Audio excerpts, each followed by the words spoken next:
AFC Métropole, c'est une communauté urbaine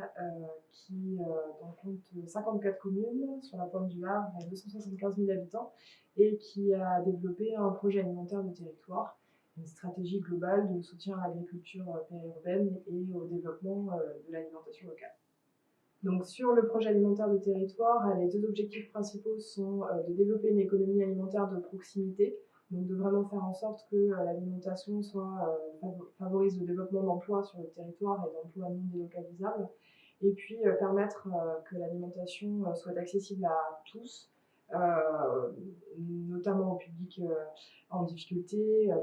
les publics précaires, mais également à tous pour des enjeux de santé qui sont très importants pour notre territoire. L'alimentation,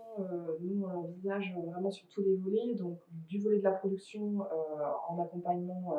donc, de l'installation et du renouvellement de génération sur notre territoire pour l'agriculture.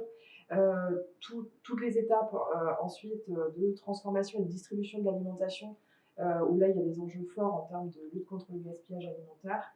et justement la revalorisation derrière des invendus, des pertes, que ce soit à la production, à la distribution ou à la consommation. Donc bien évidemment avec tout un travail autour de la collecte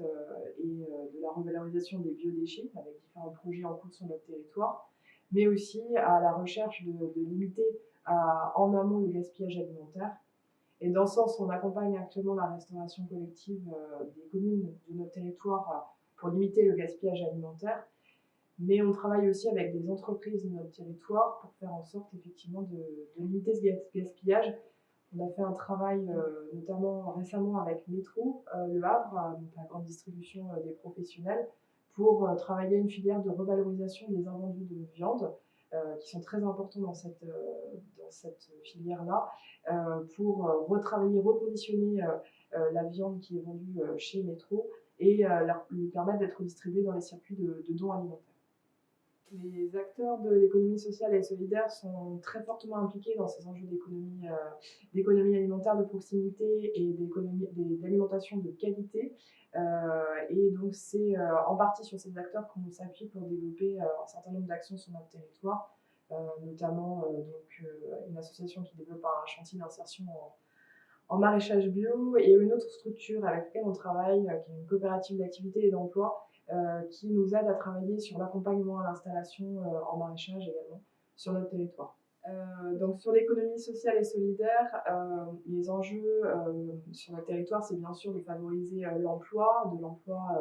de l'emploi ouvert à tous les profils, mais aussi de travailler avec des structures qui ont dans leur objectif de développement un ancrage territorial et puis également des méthodes de travail qui vont dans la transversalité, dans les enjeux de développement durable, dans des enjeux de coopération qui sont importantes pour effectivement faire en sorte que différents acteurs du territoire puissent travailler ensemble pour fournir sur le territoire des services de qualité. Nous, ce qui nous intéresse aussi, c'est de mettre en contact des acteurs de l'économie sociale et solidaire avec des acteurs de l'économie classique. Et ça, on le fait sur les enjeux alimentaires en liant des exploitations agricoles classiques avec d'autres types d'activités. Et en faisant justement entrer dans le monde de l'agriculture de nouvelles formes d'entrepreneuriat comme celles qui sont portées par l'économie sociale et solidaire. En termes de méthode, nous, on travaille beaucoup sur l'interconnexion et l'interconnaissance des acteurs entre eux, avec donc un outil qui s'appelle la toile alimentaire, qui est une base de données géolocalisée de l'ensemble des flux alimentaires sur notre territoire et qui nous permet de répertorier un peu l'ensemble des acteurs présents et comment ils travaillent entre eux.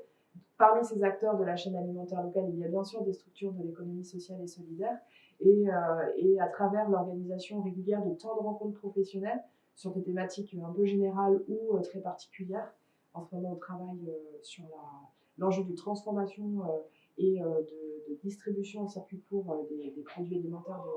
du territoire. On permet justement ces rencontres entre différents professionnels qui n'ont pas du tout l'habitude de travailler ensemble, notamment voilà, la grande distribution, les acteurs de la production agricole, les acteurs du don alimentaire, la restauration collective, etc. Et donc tous ces professionnels-là, on leur propose régulièrement des temps de rencontre qu'on anime et qui permettent de favoriser les connexions entre eux. L'intérêt pour nous de participer à cette journée aujourd'hui, c'est déjà de voir un petit peu ce qui se fait sur ces sujets de l'économie circulaire et de l'économie sociale et solidaire sur d'autres territoires normands, de bénéficier de ces retours d'expérience et de pouvoir évoluer sur ces sujets en lien avec les actions portées par la région, par les départements, par l'ADEME et toutes les autres collectivités, puisque les acteurs de nos territoires, ils interviennent sur nos territoires, mais dans un certain nombre de cas, ils interviennent à des échelles de territoires plus larges. Donc on a tout le bénéfice de faire du lien avec les territoires normands, les autres territoires normands, à la fois sur des questions de mise en relation et d'interconnaissance, mais aussi sur de développement de méthodes communes pour que les acteurs de l'ESS puissent aussi, dans leur relation avec les collectivités, s'y retrouver en fait, dans des portes d'entrée ou des méthodes d'accompagnement.